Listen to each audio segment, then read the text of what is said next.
This is Carl with your three things I'm watching for Thursday, September 18th. Not a tremendous amount of news in the ag sector today, but I'm going to hit on some economic news because we have some here that we want to talk about, and these will affect ag eventually. One of the first ones yesterday, the Federal Reserve cut basis points, 25 basis points yesterday. Not too surprising. One governor, newly appointed Governor Marin, first day on the job, he dissented, wanted a 50 basis point cut. He was the only one. Matter of fact, there was governors that really lean towards not changing interest rates, and they're looking at rising inflation. Inflation continues to rise in the United States, picking up, and really consumer spending, it has changed, but it's still pretty strong. All in all, uh, the 25 basis point cut isn't going to affect mortgage rates. It's not going to cause a big flush of spending. The thing is, what do we do going forward? And the Fed Reserve, said, Chairman Powell, that we are heading into more uncertainty. We don't know what the long-term impacts of tariffs are going to be on the economy, and that is a little bit concerning to the Fed. This moves into my second topic I want to talk about, and it's three market indicators that I watch for the economic indicators. And I don't talk about these a lot, but I really kind of do. And especially, this maybe slipped through the cracks, but the Fed and economists raised the odds of a U.S. recession is now at 41%.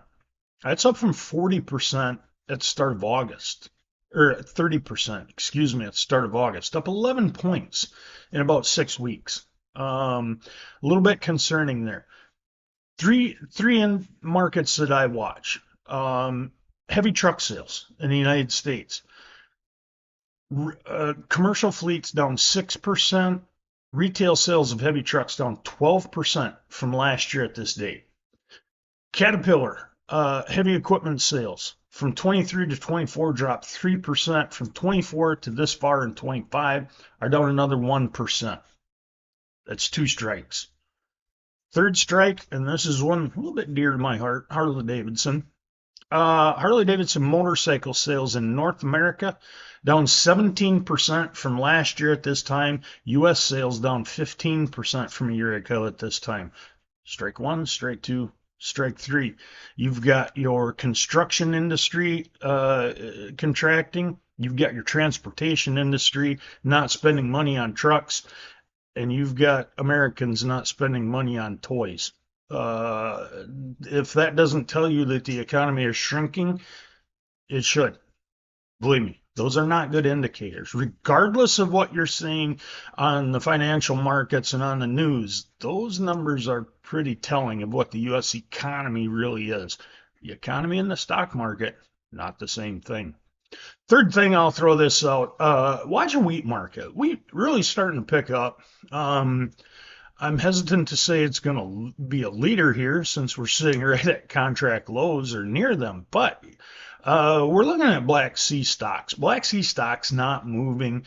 Really questioning Russian crop. A lot of estimates over there. How much of the crop will be usable is going to be a big question. Bottom line is, between the weak value of the US dollar and our stocks, we have about 35 million bushels of wheat demand we could pick up here in the near future. Um, it doesn't seem like a lot, but our wheat sales already 12% ahead of last year. Demand for our wheat picking up. And 35 million bushels, like I said, it doesn't seem like a lot, but that's a start. And once we get some buyers coming to the United States, we'll likely have more come to the United States. We'll be watching the Pacific Northwest to see if any freight gets booked up there. That would be a sign that some of these buyers are surfacing. Those are the three things I'm watching today.